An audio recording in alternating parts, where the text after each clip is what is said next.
Welcome, thank you for coming. I'm here to introduce Rebekah Bogard. She received her MFA from the University of Nevada in Las Vegas in 2003. She received her BFA from the University of Wyoming in Laramie in 2000. She is currently an associate professor in ceramics at the University of Nevada, Reno, as well as a studio artist. She has received numerous awards, including being named an emerging artist by both NCEGA, the National Council on Education for the Ceramic Arts, and Ceramics Monthly magazine.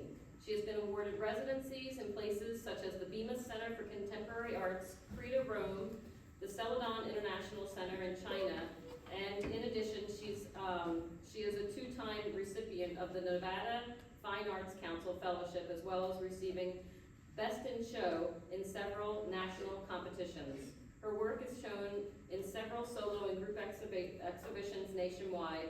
Her work has been reviewed in publications such as Art in America, LA Times, Sculpture Magazine, Ceramics Monthly Magazine, Clay Times Magazine, and Art Week. Help me in recognizing Rebekah Bogard.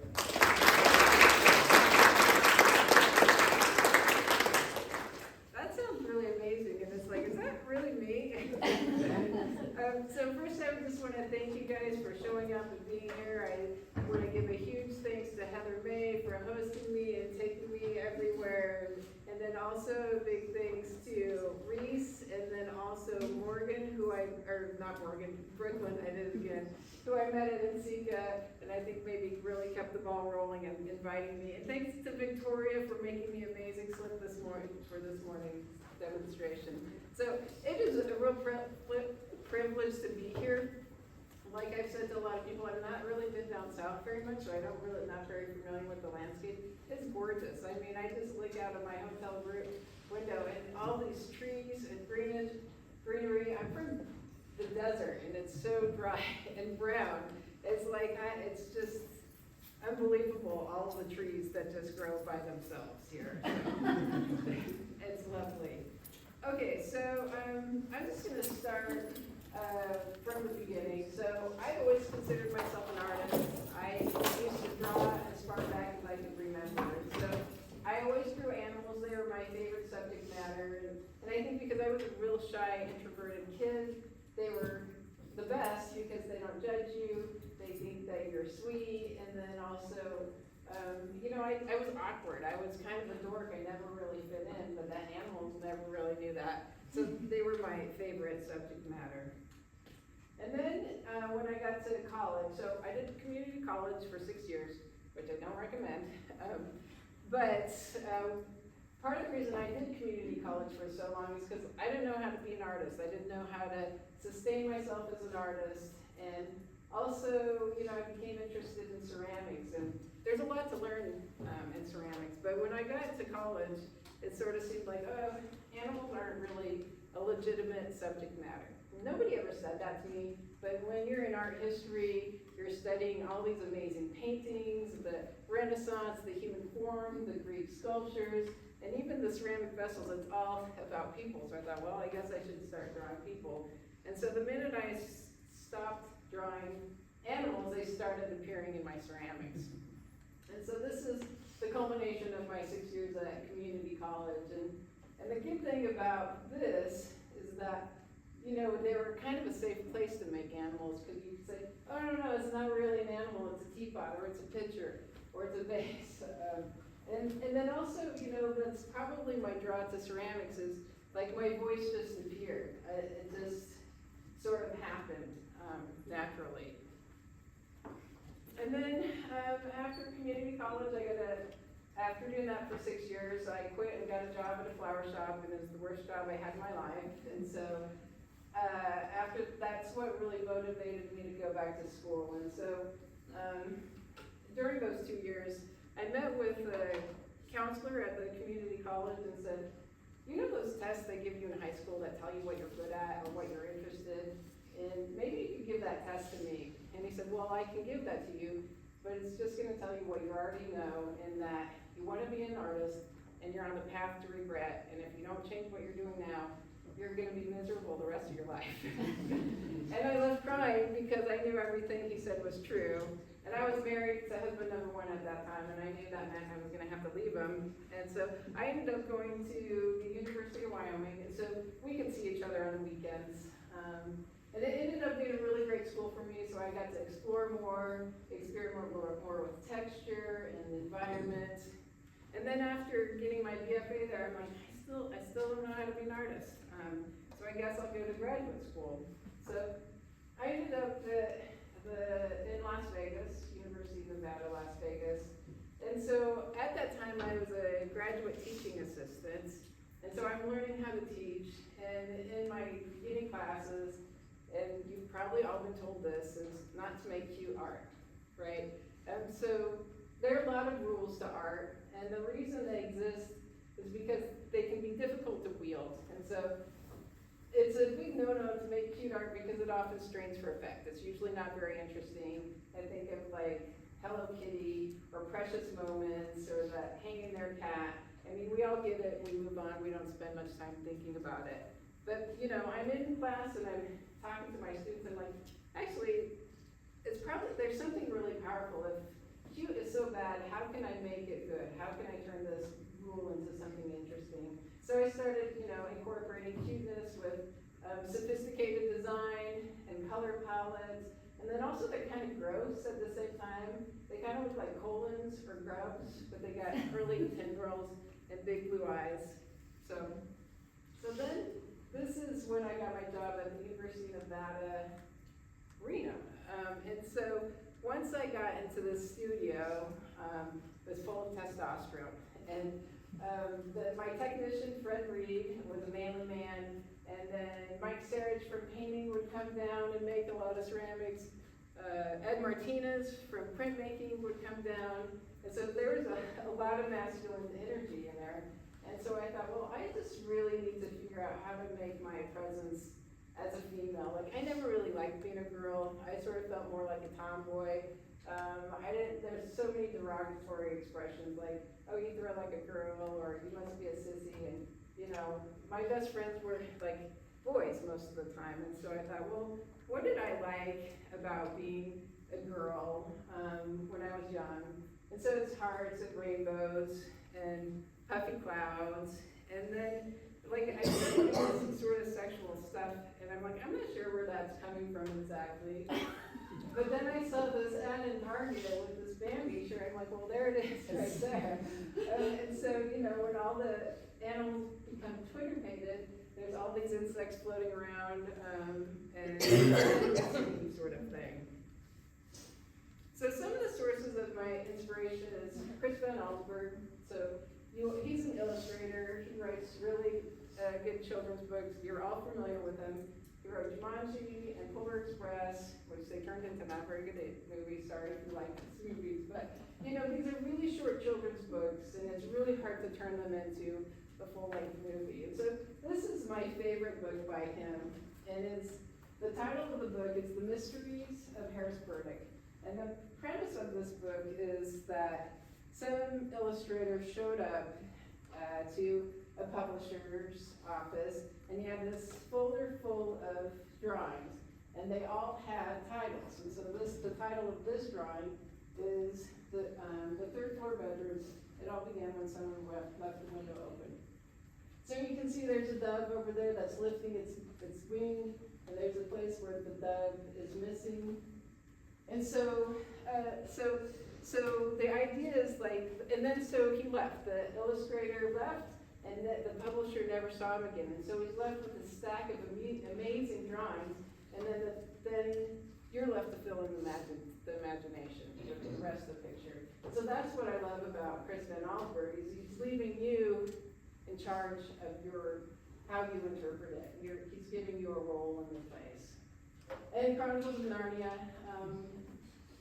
recently reread those.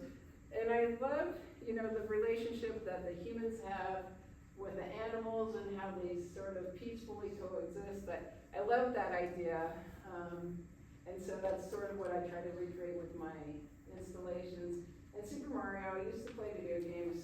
I don't have time for that anymore, but one thing I love about these old school video games is the simplicity of it, right? They didn't have a lot of technology, and And so they're creating really dynamic worlds with very simple sort of forms, but really gorgeous design, beautiful color combinations.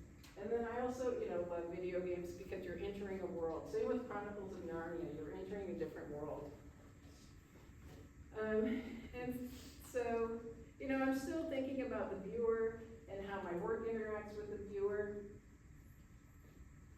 And I'm thinking still more about the idea of cute and how it can really pull the viewer in. And then I also think about like flirting with the viewer and how it's kind of safe to flirt with the viewer with your artwork because you're not there in person. And then I also like to kind of surprise them. And so I pull them in with the cuteness and then I maybe slap them in the face a little bit, depending on what your idea is of fun. And then also, again, I was thinking a lot about sexuality and women, and it surprises me, like I didn't think I would be talking about this to this day, how like people still blame women when they get raped. And the Me Too movement was really important, and it's like one of the things I heard about on the radio was like a woman carrying a sign that says, "Don't get raped." And I think every woman has spent a fair amount of time trying to figure out, how do I not get raped? And then what was brilliant about the sign is "get" was scratched out, and so it's saying "don't rape." And so I was like, yeah, that's really what it's about. And so when I think about this piece, it's really big, right? It's large, it's confrontational. I'm using scale as sort of a tool that you can't just really control it. I think there's a Dumb Loser song that talks about, oh, my girlfriend puts her makeup on the shelf when I'm away. I'm like, what kind of guy are you anyway? So I'm thinking a lot about like female empowerment and also how men can help with this whole situation as well. And then just a little bit about process. I talked this morning about, I brought in some photocopies of some sketches, but I believe to draw is to think. And so I'll spend a lot of time looking at nature books or magazines or just free thinking ideas and then drawing things out. And I come up with a lot of bad ideas, which is why this stack of paper is so big. And then once I find something that I like, I'll resketch it a few different ways until it's exactly what I want, until it has a good design, and then I'll draw it life size to create it, which is what I was doing today. And then a little bit more about process. So underglaze used to be my favorite method of finishing. I love oil paints now. I don't hardly ever underglaze or glaze that much. But when I was doing a lot of underglazing, I was stenciling things out, blocking things out, and then using an airbrush and then firing it. And then I fired a few times. I mean, it's pretty rare if I fire something, glaze fired it only once, because always it doesn't turn out quite right. So I sort of think about like underglazes like painting in the dark. You kind of know what you're gonna get, but you're not sure until the lights come on and the kiln is open, and it's either Christmas morning, or it's the day after, which is actually my birthday. And so when I think about this creature, I sort of think about like the Z, he's just waking up. So the Z's were in the air, and then as he's waking up, they fall into the ground. Oh, okay. And so this is my Love and Leisure series, and so I created all the animals for this when I was at a residency in Bemis. So this is Bemis, it's in Omaha, Nebraska, and this was my live workstation. And so I was talking about this today. Usually when you're in a ceramics residency, your workstation is separate from your living station, and because ceramics is so messy, nobody wants to live with their ceramics, including me. But they kept having events, so it was just right across the street where the ceramic studio was. But because they kept having events, it kind of stalled me out, so I decided, well, I'm just gonna bring all my ceramics into my living quarters. And that was really influential to me because for the first time in my life, I'm going to bed looking at these animals, and I'm waking up looking at them, and they just really got into me, and I just really loved them so much. So this is, and then also during this time, I sort of freed myself a lot to play. So I was doing these doodly sketches for all kinds of different reasons, but they were like meaningless. They didn't mean anything. The next thing I know, I'm like, oh, actually, these are inspiring the things that I'm making now. So So there's a lot of importance to give yourself room to play. And so, because I love those creatures so much, when I brought them home with me, I wanted to make a world for them. So it's super corny and cheesy, but that's how I began doing installations. And so, also when I was at the Bemis, I was reading romance novels, which professors aren't ever supposed to admit to doing. But I also think about like, well, I mean, guys watch sports all day long, and nobody ever gives them crap for that. And then I'm also thinking romance novels are actually, if the good ones I'm thinking like Jane Austen, are also really important because they're talking about a lot of things like community, and they're talking about love and what makes for a good relationship. And so, is it sex? Is it romance? Is it friendship? Is it family? Is it money? I mean, these are all really interesting questions. And so at that time, I was still married to husband number one, but I was away from him and missing him and like, you know, missing a person to distract me because there are no distractions. And perfect day. I love how animals could just live off the land and they don't leave a trace behind like we do, and I wish we could live more of that kind of life, but obviously shelter is a really wonderful thing. And so this is my twilight installation, and so I call it twilight because it's kind of this in-between space. So twilight happens twice a day. It happens at the beginning and of the day and at the end. And so it's not dawn, it's not morning, it's this in-between space, and then also it's not dusk and it's not night. So it's this weird sort of thinness of space. And so this room, so I have wallpaper border at the top, and the stars are clearly hung with ribbons, but I have these trees, so it's both interior and exterior. And then I sort of think about it like when you're first falling asleep, so I have these little turtle night lights that kind of set the scene in motion. And so when I think about it, it's like when you first start falling asleep, it's like the inside world mixes with the outside world. And so like if you're listening to music or watching TV, those, when you're dreaming, they kind of blend together. And so when this was how I felt when I was in the process of contemplating divorce. And so I was with this person for a very long time, and it was a hard sort of realization and contemplation. And so a lot of my work is narrative, it's autobiographical. And so when I think of these animals, like this is me, the big blue one, and that's my husband. It's called Dead Weight because of I'm dragging my husband along with me everywhere I go, and I'm not having a good time, and neither is he.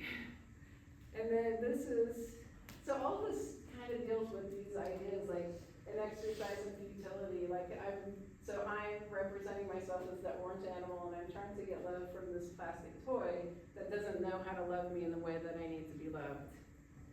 And then this piece is Say Goodbye, and it's to me a sad piece because I feel like I'm the animal that's grown its wings, I've evolved, I've changed, and he hasn't, and so he has to stay behind. And then Night in the Bush, so when I first was making this, that's really difficult to see, but maybe that's a little bit better. When I was making this, I thought the expression was, a bird in the hand is worth 10 in the bush. So I thought, oh perfect, I'll do 9 in the bush, and it's about more of this lack.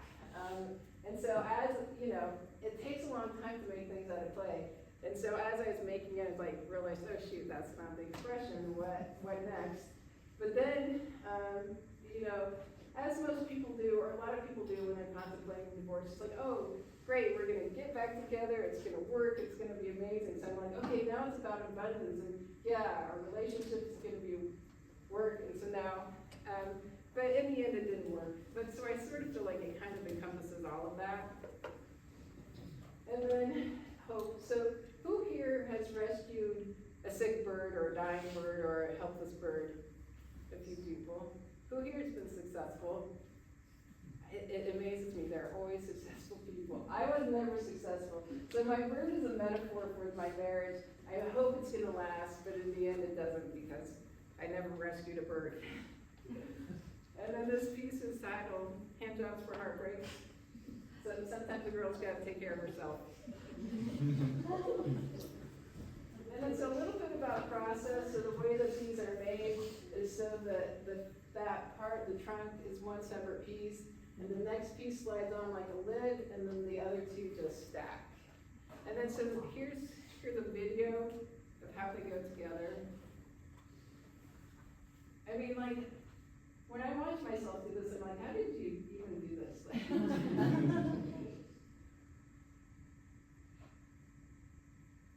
And then, oh yeah, so then the animal goes on there, and then they have the little birds, and those all have metal rods too, and they're all numbered, and they all go in specific places, so they just sit right on, so that there's no question involved, and that way they fit and face the way I want them to.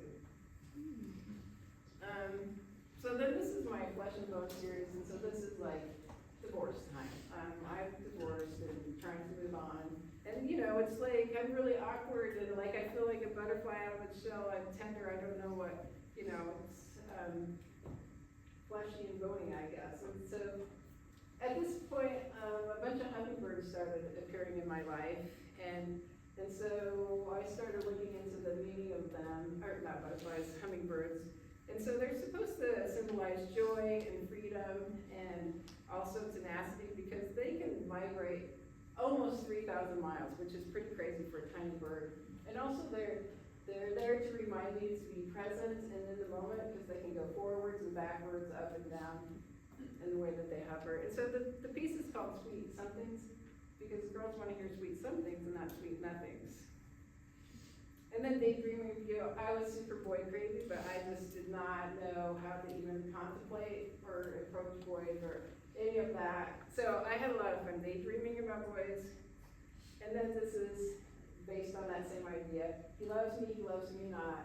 And so they're both doing the game, and they're both looking back at each other, but they're looking back in the opposite way, so they're not catching each other looking back. And so I just felt so silly, like I was in junior high and like, will you go ask if Mark thinks I'm cute, or I don't know what, I don't know how to date, so.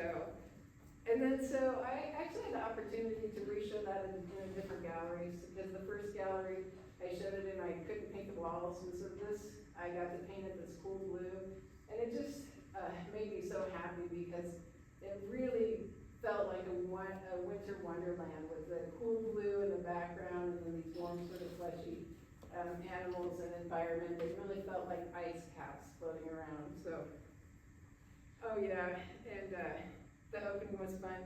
The girl on the right, she's pretending to swim, which was pretty sweet. And so this is probably my favorite show that I've ever done in my whole life. And it's really hard to top. And so basically, this whole gallery serves as a metaphor for me and my personal space. And so the creature in the middle has two heads because when I was single, I felt like I had to grow another head in order to be enough for myself. So it's, you know, I was trying to figure out how to be fulfilling and single.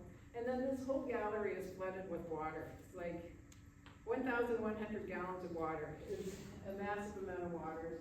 And then there are false walls that hang, and so it hides the pond liner underneath. So it's sort of this surreal environment where these walls are kind of floating above the water and you're not quite sure how to ground yourself. And then also, what I didn't mention is the exhibition was gated and it had a lock. And so it implies that you can come in, but only if you have a key. So I was thinking about that with myself, like who am I going to let into my space? And it's not just going to be anyone. And so it created this interesting tension because people would want to go in, but you can't. And then it's a really beautiful environment. And so because it had these windows, it would change from all different times of the day. And then this is what it would look like at night. And so when the water rippled, it would dance along the wall and create these beautiful shadows. And then I consider these sentries or gargoyles at the top, and they're there also to serve and protect the space. So when I did this show, I wasn't really sure how well this pond liner was going to work.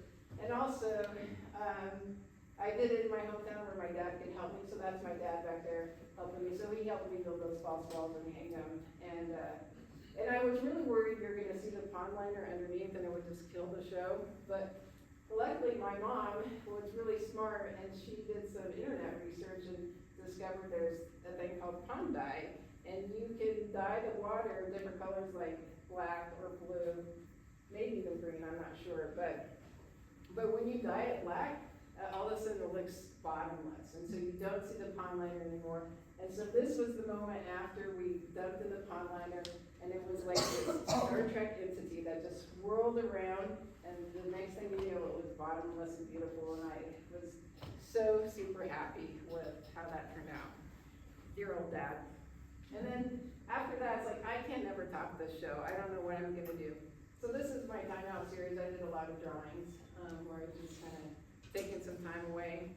And then this is a little out of sequence, but this was in Sacramento, so I proposed this show again to Sika, and they said yes, and to my horror, they gave me the ballroom, and not time to install or de-install. And luckily, so I have husband number 2 now, and he was like, we'll figure out how to make it work. And so what was really great about this is a terrible video, but when you were at the conference in Nsika, it's super loud and noisy, a lot of crazy energy, and so when you go into this space, the lights are down, and then you hear crickets, and then you also hear water. And so you're like, I would just watch people come in, and all of a sudden they just relax. And so what we ended up doing is I made kind of like a gazebo shape in the middle, that lit up shape, and then put the water feature in the middle. And so it was fun to watch people like be engaged and think, what's going on here? And they'd walk all the way around to the back, and then they'd be rebuilt, and then they're like, no fucking way, she actually put water in here. And so that was a super rewarding experience. Yeah. And then sometimes it's helpful to think in opposites. So like, well, what's the opposite of water? Well, fire. So this is my heaven show. So I'm thinking about fire, and I'm also thinking about being lit from within. And so this exhibition, really the way I see it is it lights itself up with the fire it creates. And also I think we have the responsibility to create heaven on earth. And people think, fire, that's hell. But there's a lot of Christianity sort of symbolism with fire and the burning bush and Pentecost and the flames and the tongues sort of thing. And then also fire is also rejuvenating. And so there's a lot of pine trees that can't grow seedlings again unless fire comes in and sweeps up and opens up their seedlings. And this show, I just wish that humans weren't so destructive to nature. And I wish we could get along better with our environment and the creatures that live here and protect them. And so I'm thinking about this environment as all these creatures living in harmony with each other. And then also you as the viewer get to be part of this, but you're also not harming that. And I also sort of think about it's this sort of Oregon sort of coastal scene where it's foggy and all of this water and kind of mysterious. And then with this piece, Consider Me, Consider You, there's this tension with the spider and the animal. And I sort of think about it these days like politics, and I feel like nobody's really considering anybody else's ideas or opinions. And I also feel like I'm pretty sick of that "don't tread on me" sign, because I feel like all they do is tread on other people. And so I just wish we could listen to each other and get along better. And this is also a little bit more about process, and I'm happy to talk to you more about this. I do have a YouTube video. I also do need to make a better video because it's not a talkie. I'm not talking during it. But so basically, the way I do a lot of things is with metal rods, and so I get a lot of them are just square rods that I got off the internet at a hobby store. And first I'm drilling my hole, I'm gluing it in with JB Weld, and so I'm taping it in place. So I tape it like that overnight because that's the angle I know I want. And then once it's dry, then I'm cutting it off, fixing it up, and then I'm adding more JB Weld to the spider. And then I put down some saran wrap, and then I put it in place so that way he's at the exact right angle. And then after a day, he dries and I can lift them up and then touch them up. So I do a lot of sort of metal rods. And then that damn spider is so fragile. I don't know how many times I've made him and made them. So now I've scanned them, and then I'm digitally printing them and cleaning them up, and now they don't break. So this is my latest show, and so this piece is, this whole exhibition is called You Plus Me Equals. And so I'm thinking about my relationship with my husband now, and how amazing it is. He is a huge source of inspiration. I say all the time, do-overs are the best. And also, you shouldn't get married till you're 30. These are my new rules. But you don't know what you don't know. And so, this piece is inspired by the poem by Robert Herrick, and it's about making the most of the time that you have. And so, antique rose bushes would only bloom once a year. Who knew? And so that's what the poem is about. Gather the rosebuds now because you only have one chance. And so it's a lot like being in the moment and appreciating what you have. And then this piece was kind of just about me losing my cat Dexter. I'd never been loved so much by a cat in my entire life. And it's just sort of an homage to him. It's not really obvious, but it was really hard on me when he died. And so this You Plus Me sort of encompasses everything. It encompasses, so you've got this cloud environment, so you're kind of walking among the clouds. And so it's kind of, you're thinking about the afterlife, but you're also thinking about other realities maybe. And so, and my parents are getting old, so I've been thinking a lot about life and death and what to do with it. And then this piece is just kind of about, the Latin proverb, still waters run deep. And so it's kind of about there's a lot more beyond the surface. And so it's important to get to know people in a deeper way. And also, it's kind of refers to people that are shy and quiet are often supposed to be very passionate. I'm really shy and quiet, and I am very passionate. And they're all supposed to be interesting. I don't know how interesting I am. And intelligent, which I also am not so sure about that. And then this piece is inspired by the Emily Dickinson poem, Bloom as a Result to Meet a Flower. And so flowers are kind of a theme throughout my body of work, in part because I worked at a flower store. They just come out. But flowers are often used, they're used in funerals because they're a symbol of the fleetingness of life, because they just bloom for such a short amount of time and they don't stay for, they don't stay forever.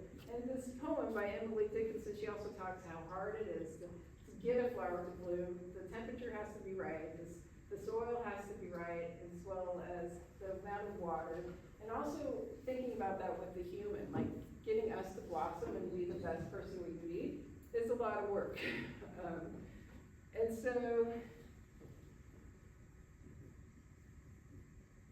that part, that's so weird. This is upside down. I do not know how that happened. But that's okay. It makes it more interesting, I guess.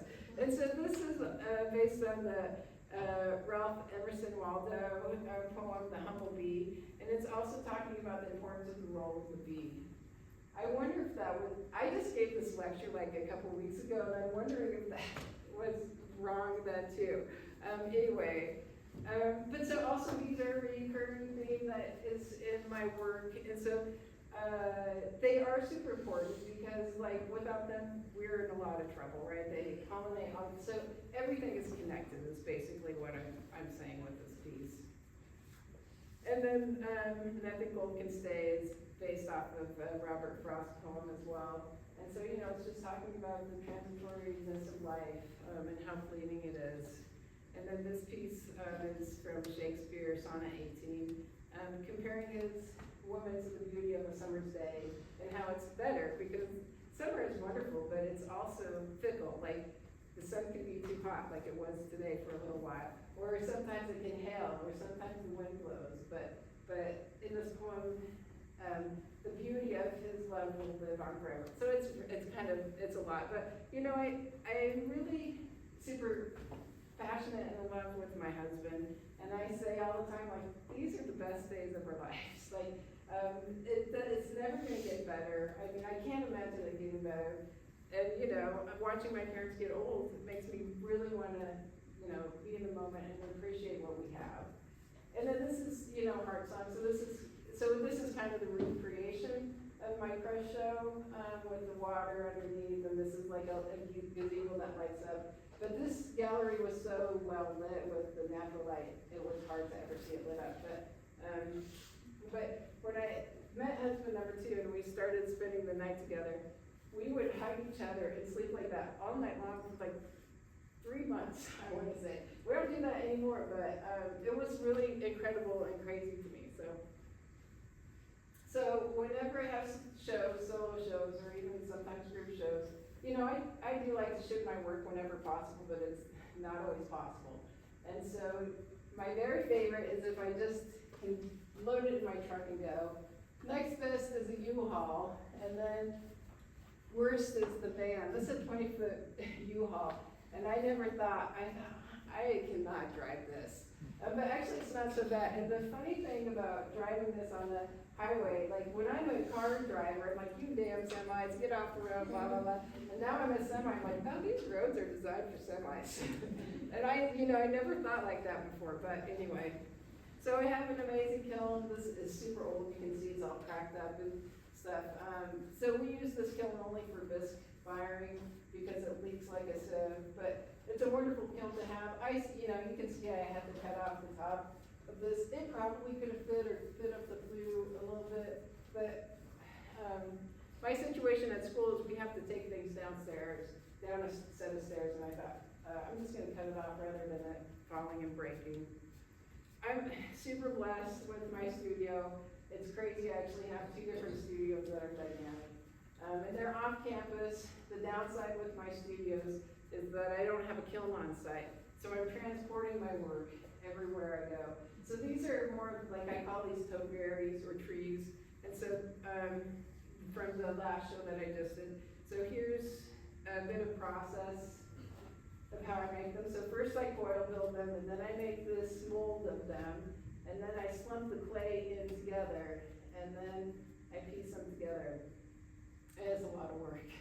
I mean, as I'm getting older, so when I'm going to the gym on a regular basis, I'm fine, but there's a good long stretch where I wasn't, and I would just be exhausted at the end of the day, because it's really physical work. But that's how those are made, and they're super heavy, you know, and I'm trying to make the stuff as thin as possible so that I'm in my studio by myself, I got no helpers, so I've got to be able to do everything myself. So there's that part of the process, and then this is the rest of that process. So I made a lot of them before they actually survived. I ended up breaking a lot of them just because they were difficult to work with. And so this is my truck. And then this was early on in the stage, and you can see this one's already cracked. I know, it's sad, but I tried to make it work anyway, and I was getting my husband to help, but that did not go. Oh God, that one's in sideways too, what the heck? That's so weird. But anyway, it was important for me to be able to do it myself, to carry all this stuff myself. And so I did it, I managed it, but I did break a lot before I figured out how to make it work. So I'm super, super duper fortunate. This is the biggest solo show that I've ever done in my entire life, and it's a crazy amount of space, and nobody should ever have a solo view show in this space. And I don't know if I should write down how many square feet it was. It's more of a show, a group show place where maybe a retrospective would have been smart. But so like styrofoam, I ordered a bunch of styrofoam from Home Depot and had it delivered because I needed all the styrofoam to pack all the stuff. And I hired a couple of former students to help me pack, because thank goodness, because I would not have had time. So this is Buddy Wade and Bagel, my pets. And so this was, before the show was gonna happen, and I wanted to have a postcard picture. I didn't want just some random piece on a postcard, I wanted the whole installation. And luckily, where my studio is, we just had for a long time just space, tons of space. So I turned one of the rooms into sort of a makeshift gallery. And at this time, my husband was out of town, and so I have a shit ton of work to get done for this show. So I'm going to the studio all the time, every day, and I wasn't gonna leave I can't leave my dog home all day long. So I packed up my cat Bagel and Buddy Wayne, and then at the end of that week, I thought, okay, I'm gonna bring him in this and take some pictures. And Bagel's the best because he's all looking around at it. So I do like to end with this slide. I think the world is a beautiful and magical place. I think we get caught up in our workaday lives and we forget to see the beauty and magic that's around us. And I want to make work that inspires us and reminds us of the beauty that we see every day. Thank you. Thanks for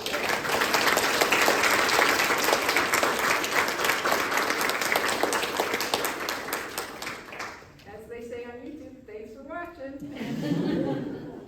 So does anyone have any questions? Yes? For the first piece with the water, with the centuries, how did you make those centuries? Because there were a ton of them. There was over 100, and I made extras in case they broke, and they certainly did break. And there was a learning curve with those. But so I'll put them here. So I made the animal, and then I cut off the ears, and then I made a 2-piece mold of the animal. I made a 2-piece mold of the ears. The tongues are separate, so they slide in kind of like lids, like a teapot lid. And then the bases they're two halves that join together. So one's a 2-piece mold and the other's a 2-piece mold. And because I made so many of them, like a plaster mold, I don't know Heather Bay's experience with molds, but they say you generally get 50 to 100 casts out of a plaster mold. But when they're heavily textured like this, I got closer, I don't know, maybe I got 60 or something. And then I had to make a new mold of these guys to get the texture in. But so it certainly speeds up the process. So I do use a lot of mold making. Like all of my animals are generally hand built. But then like the birds of the sweet nothings, sweet somethings, the hummingbirds, I made a mold of that and slip cast a bunch of those. The flowers I often make molds of and slip cast. Yeah. Yeah. Yes. You have some, like, kind of out there ideas, like, especially with the water thing. How do you get to a point where you have confidence in yourself that you can just do something, even if you're not really sure how to go about executing it at first? Like, how do you have the courage to have an idea like that? I know, that's a good question, and I still ask myself that. Because even like, so the fun thing with that Heaven show is we got to light it on fire for the opening. And so they had to have the fire marshals there because they don't want to burn the house down. And then the room heated up super fast right away. So to answer your question, like sometimes it just takes being inspired and having it whack. You know, I tell you what, that's good, I forgot. The thing that inspired this Crush show to do the water is partially just being inspired by other people, other artists, but there's this junior faculty grant that you can apply for at the university where I teach, and it's $30,000. I'm like, oh my God, what could I do for $30,000, right? Amazing. And so like I just was thinking really big. And so it's so funny how we just limit ourselves because we think, oh, I don't have the money or I can't do that. And then I came up with this idea, I'm like, I have to do this. And of course I did not get the grant, but I had to do it. So then I applied for, there are grants, local grants that you can apply for, Artist Council grants. And so I applied for a grant for $1,000 and I paid for the pond liner. And then I just made the rest happen, so, yeah. I mean, when you're passionate about something, you figure out how to make it happen. And then also I knew I could rely on my dad to help me sort of figure out how to build those walls. So I came there and my dad thought, oh, I'll give her like two days maybe 3. And he spent like the whole week helping me. And it was summertime, so I could use the whole sculpture studio. But it was a huge undertaking and still the best show I've ever done. So I guess the answer is like, try to think big, like, think about, imagine if you had a ton of money or all the resources in the world, what would you do? And so then I think you kind of figure things out. It's amazing what you can do on a shoestring. Other questions? Yes? Can you talk about your use of paint as opposed to underlays and why? Yes. Yeah, so you'll notice, like, because I don't really talk about it. In fact, this was the most I've ever really talked about my use of underglazes versus paint. But when I was underglazing things, you know, honestly, it was this piece Hope. Right there, it's like, okay, I'm done underglazing. Oh, so the bird is actually oil painted, because like it's, like the colors of the animal were good and I liked it, but it's like, this isn't exactly what I want. So screw it, I'm just gonna paint my stuff. And that way I'll get exactly what I want. And so, it's not like these are utilitarian, like in the old days, I think ceramics had this rule that if it's clay, it should be glazed, or, you know, it should be a ceramic finish, but I mean, it doesn't matter because I'm not eating off it, it's just sculpture. And so the minute I freed myself to start oil painting, I was so much happier because they were so much better. So the thing I like about underglaze is the durability of the surface. It's fired on, it's really hard to get off. And the thing I love about oil paint is the sexiness of the surface. It's subtle, you can build up your layers. I use liquid, which is just a medium. It's a drying medium, but it also helps you build up translucency with your layers. I do really thin layers. And I'll have like 4 or 5 layers of paint, sometimes 6, sometimes more, depending on how it's working. But the thing I don't like about oil paints is the surface is more fragile. So when they're dry, I go ahead and varnish them, which makes it super stable and sturdy. But when they're in a box and they're being shipped, they're kind of, sometimes they're vibrating and rubbing a little bit. And sometimes in places, like I'm looking at this bird wing right there, and I'm like, yeah, it looks like it's kind of rubbing off there. But once I went to, so sometimes, you know, glaze is still necessary because I'm thinking about, I'm going backwards, am I going, which direction am I going? I don't even know anymore. I think that's forwards. But so when I did my heaven show, you know, I'm still having to glaze part of these because I want to do fire and making oil lamps. And so the fire was a little tricky to figure out. And ultimately I should have been using a high fire clay body because that was a lot of heat for these and they would kind of want to crack on me. And then also I learned when I was first using the oil was pretty stinky and smoky, but I go to church, which I'm not super, it's complicated. My relationship with church is complicated, let's put it that way. But when they go to light the candles, I'm like, well, those candles don't stink and they don't put off fumes. I'm like, so I bought church candle oil and it works really great. Yeah. All right, any other questions? If you're shy and you want to ask me questions, you can come talk to me afterwards. I'm happy to talk about anything you want, so. Yes? Could you talk a little bit about the texture? The piece you were working on today was smooth, and a lot of your work is smooth, but I do see that intermixed you have like Fur, yeah. And How do you know? How do you know when to Yeah. add fur or not to add fur? Well, so I got bored with just smooth, and so I wanted to add fur and texture, and also that's challenging and time consuming, and so I started doing fur. It's challenging and time consuming, so I went back to smooth, and so, and I don't know, I, like right now, like, so I've done a few with texture, and part of the trick with this piece at the beginning that I didn't even talk about. Yeah.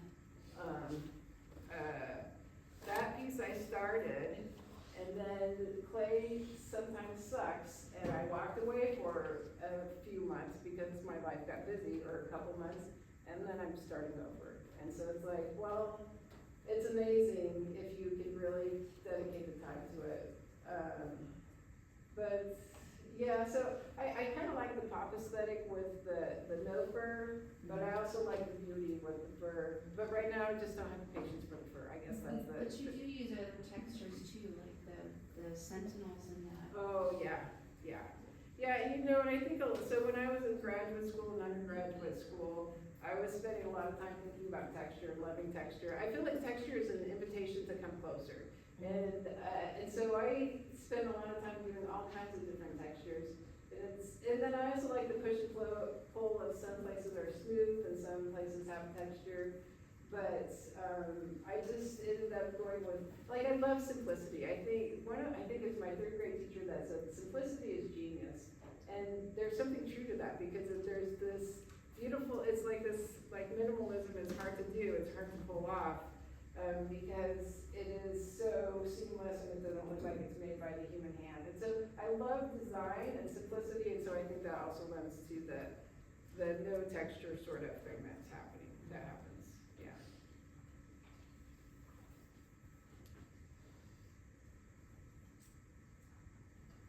All right, well, thank you guys for coming. Feel free to come by and ask me questions. Oh, wait, stop, I almost forgot, I gotta do a selfie. I always want to do this. So you can't go anywhere yet. And I'm not very good at this, but, oops. As advertised. All right, thank you guys, that was fun. Oh, that's better.